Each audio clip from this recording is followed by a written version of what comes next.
पहले के राजा बनने के बाद पहले राज भोगते थे। गंगा का अवतरण कराना और पितरों का उद्धार कराना उनके लिए गौड़ था, राज्य करना उनका प्रधान विषय था। और जब राज्य कार्य से निवृत्त हो जाते थे, राज्य कार्य का सुख सब भोग करके जब वृद्ध हो जाते थे, तब कहते थे चलो अब गंगा को प्रकट करने के लिए तपस्या करें। फिर जाते थे, तपस्या करते करते मर जाते थे, गंगा प्रकट नहीं होती। क्यों? बोले गंगा कहती तुम्हारे लिए संसार प्रधान था, हमारा प्राकट्य प्रधान नहीं था, इसलिए तपस्या करके मर जाओ, हम तो आने वाली नहीं। उनके पुत्र ने भी तप किया, गंगा नहीं आई। भगीरथ ने विचार किया, मेरे पिता पितामह ने तप किया, गंगा नहीं आई, क्या कारण था? तपस्या तो की थी। तब भगीरथ इस विचार पर पहुंचे कि नाना, तपस्या तो की लेकिन उन्होंने राज्य सुख राजभोग को प्रधान माना, गंगा अवतरण को गौड़ समझा, इसलिए ये कार्य सफल नहीं हुआ। मैं ऐसा नहीं करूंगा। राजा बनते ही महाराज भगीरथ ने राज्य मंत्रियों को सौंप दिया और कहा अब मैं जा रहा हूं, मेरे जीवन का एक कार्य है, जब तक गंगा धरती पर नहीं आएंगी तब तक ये भगीरथ लौट करके नहीं आएंगे। यह दृढ़ संकल्प करके जब भगीरथ चले तो गंगा को अवतरित होना पड़ा। गंगा ब्रह्मा के कमंडल से चल पड़ी, शिव की शिखा में होते हुए कैलाश के शिखर पर उतरी और कलकलप प्रवाहिनी गंगा भगीरथ के रथ के पीछे पीछे चल पड़ी और उनके पितरों का उद्धार कर दिया। कब? बोले जब भगीरथ ने एक ही लक्ष्य बनाया। जब जीवन में एक लक्ष्य होता है तब उसकी सिद्धि होती है, अनेक लक्ष्य होने पर सिद्धि नहीं होती। विश्वामित्र जी ने भी विचार किया, बस अब कोई लक्ष्य नहीं, अब तो एक लक्ष्य है कि राम जी को लेकर के आना है। और विश्वामित्र जी चल पड़े। अयोध्या पहुंचने में देर नहीं लगी विश्वामित्र जी। जो विश्वामित्र जी 12 साल में अयोध्या नहीं पहुंच पाए, राम जी 12 वर्ष के हो चुके हैं, जन्म लिया, बाल लीला की, 12 वर्ष के हो गए, लेकिन अभी तक विश्वामित्र जी अयोध्या नहीं आ पाए थे। आज विश्वामित्र जी आ गए। जो विश्वामित्र जी 12 साल में अयोध्या नहीं पहुंच पाए कभी और पहुंचने की योजना न बनी, वे विश्वामित्र जी चले और अयोध्या पहुंच गए। कितने जल्दी पहुंच गए? बोले जल्दी का मतलब, अरे पहुंचने में तो समय लगा ही होगा, पैदल यात्रा करके गए। लेकिन गोस्वामी तुलसीदास जी कहते हैं लाग जात नहीं बार, अयोध्या पहुंचने में देर नहीं लगी। जात लाग नहीं बार, करी मज्जन सरयू जल गयौ भूप दरबार। जाकर के विश्वामित्र जी ने सरयू में स्नान किया और फिर राजा दशरथ के दरबार में पहुंचे। जब द्वार पर पहुंचे, भीतर मंत्रिमंडल का विचार विमर्श चल रहा था। वही विचार, राम जी का ब्याह कैसे होगा। दशरथ जी अपने मंत्रियों के बीच में बैठकर इस विषय पर विचार कर रहे थे कि राम जी का विवाह कैसे होगा। उसी समय विश्वामित्र जी आए द्वार पर और द्वाराध्यक्ष से कहा जाकर के सूचना दे दो, महर्षि विश्वामित्र दर्शनाकांक्षी है, महाराज से मिलना चाहते हैं। सभा चल रही थी, राम जी के विवाह पर विचार विमर्श हो रहा था, सभासद लोग आपस में वार्ता कर रहे थे। तब तक द्वाराध्यक्ष आया और उसने आकर के सूचना दी। बोले क्या सूचना दी? बोले अभ्यागच्छन् महातेजा विश्वामित्रो महामुनि। परम तेजोमय विश्वामित्र मुनि पधारे हुए हैं, सराज्ञो दर्शनाकांक्षी। वो महाराज का दर्शन करना चाहते हैं, मिलना चाहते हैं। द्वाराध्यक्ष ने जब इस प्रकार कहा तो तच्छ्रुत्वा वचनम तस्य राज्ञो वेश्मपदुद्रुवुः। विश्वामित्र जी आए हैं ये सूचना सेवक के द्वारा जब मिली तो सुनते ही दशरथ जी महाराज उठ करके खड़े हो गए। वो सभा वहीं ठप हो गई। विषय जो चल रहा था, जिस विषय पर चर्चा हो रही थी, वो चर्चा बंद। दशरथ जी महाराज ने कहा विश्वामित्र जी पधारे हैं तो अब उनके स्वागत के लिए हम लोगों को चलना चाहिए। इतनी महत्वपूर्ण बैठक थी लेकिन वो बैठक छोड़ दी। यही धर्म है। कोई महापुरुष आ जाएं, कोई दिव्य पुरुष आए, आचार्य आए, गुरुजन आए, तो कितना भी महत्वपूर्ण कार्य तुम्हारा हो रहा हो, उस कार्य को छोड़ करके उनके स्वागत के लिए चल पड़ना चाहिए। यही धर्म कहता है, यही शास्त्र कहता है। विश्वामित्र जी ने महाराज आए तो दशरथ जी ने वो सभा छोड़ दी और उठ करके चल पड़े। चले नहीं प्रदुद्रुव हो, दौड़ पड़े, सब लोग चले। जब चले तो विश्वामित्र दशरथ जी महाराज ने ब्राह्मणों को, वशिष्ठ जी को, कात्यायन महर्षि को, गौतम को, इन ब्राह्मणों को, ऋषियों को आगे किया। आप लोग आगे आगे चलो, विश्वामित्र जी का स्वागत करना।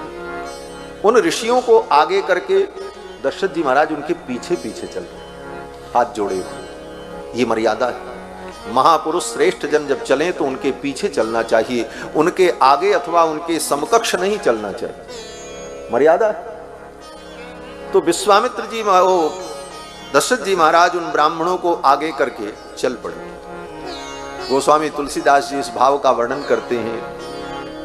विश्वामित्र महामुनि आए, विश्वामित्र जी जब आए तो दशरथ जी को सूचना मिली और दशरथ जी महाराज ब्राह्मणों को लेकर, उन ऋषियों को लेकर उनके स्वागत के लिए चल पड़े। मुनि आगमन सुना जब राजा, मुनि आगमन सुना जब राजा, मिलन गयो लय विप्र समाजा, मिलन गयो लय विप्र समाजा।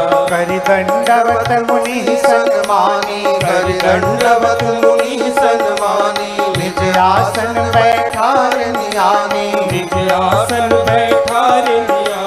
चरण पखार की नयति पूजा, चरण पखार की नयति पूजा। मौसम धन्य आज नहीं दूजा, मौसम आज धन्य नहीं दूजा। विविध भांति भोजन करवावा, विविध भांति भोजन करवावा। मुनि बर हृदय हर्ष अति पावा, मुनि बर हृदय हर्ष अति पावा।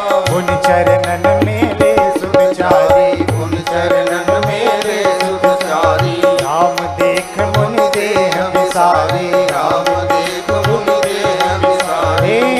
भय मगन देखत मुख शोभा, भय मगन देखत मुख शोभा।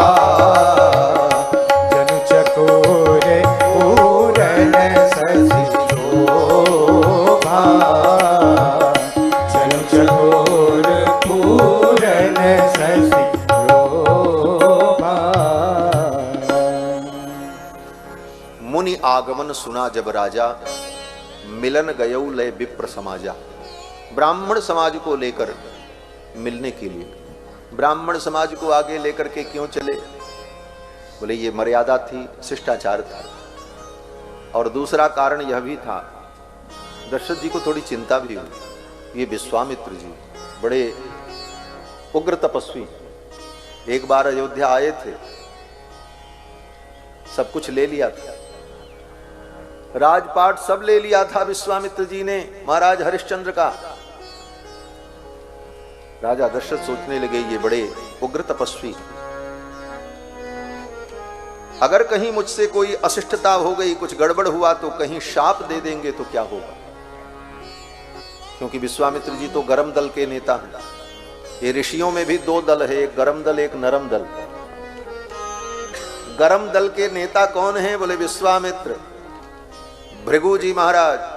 भृगु जी तो भगवान को भी नहीं छोड़ते। हाँ, ठाकुर जी को भी, उनकी भी सेवा की अपने हिसाब से, जो उनकी सेवा। हाँ, यही कहेंगे और क्या कहें। लेकिन भृगु जी को बाद में पश्चाताप हुआ। भृगु जी ने विचार किया, ये कितने महान हैं, मैंने इन पर प्रहार किया लेकिन इसके बाद भी मेरे चरणों को पकड़ करके ये अपने पीतांबर से पोंछ रहे हैं और कह रहे हैं विप्रवर आपके चरणों में चोट तो नहीं लग गई?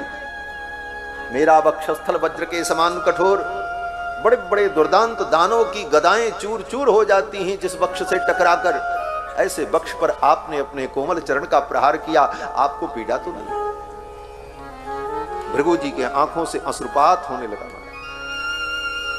भृगु ने मारी लात उर, तबहु उठी नहीं हूक, ऐसो साहब चाहिए माफ करे सब चूक। साहब तो ऐसा हो, स्वामी तो ऐसा हो जो सारे अपराध क्षमा कर दे। अहम त्वा सर्व पापेभ्यो मोक्षयिष्यामि मा शुचः। तो ये गरम दल वाले हैं महाराज, भृगु, विश्वामित्र, दुर्वासा। दुर्वासा जी तो कहते भी हैं नाहम दयालु हृदय, मैं दयालु हृदय नहीं। नमाम भजते क्षमा, क्षमा मुझे नहीं आती है। क्षमा किस चिड़िया का नाम है मैं नहीं जानता हूं। वशिष्ठो नहीं बजानी, दुर्वासा नाम नामता। मुझको वशिष्ठ मत समझना, मैं दुर्वासा हूं। यही कह करके दुर्वासा जी ने इंद्र को शाप दिया, विष्णु पुराण में जो प्रसंग है। तो ये गरम दल वाले हैं महात्मा लोग। दोनों प्रकार के महात्मा होते हैं, गरम दल नरम दल। विश्वामित्र जी महाराज आए तो दशरथ जी ने सोचा कहीं ये नाराज हो गए, हमसे कोई अशिष्टता हो गई तो शाप दे देंगे, लेकिन ये ब्राह्मण मेरे साथ रहेंगे तो ये मेरी रक्षा करेंगे। ब्राह्मण के शाप से, ब्राह्मण के कोप से ब्राह्मण ही बचा सकता है, दूसरा कोई नहीं बचा सकता। दुनिया का कोई अस्त्र शस्त्र रक्षा नहीं कर सकता। ब्राह्मण के कोप से, ब्राह्मण के शाप से अगर कोई बचा सकता है तो ब्राह्मण की कृपा और ब्राह्मण का आशीर्वाद ही बचा सकता है, दूसरा कोई मार्ग नहीं। राजा परीक्षित को ब्राह्मण का शाप हुआ तो राजा परीक्षित का कल्याण करने के लिए ब्राह्मण ही आए, सुखदेव आए और सुखदेव की वाणी से उनका कल्याण हुआ। एक ब्राह्मण की वाणी का शाप हुआ तो दूसरे ब्राह्मण ने अपनी वाणी से उनको शीतलता प्रदान की और उनके मृत्यु को भी मंगलमय बना दिया। अर्थात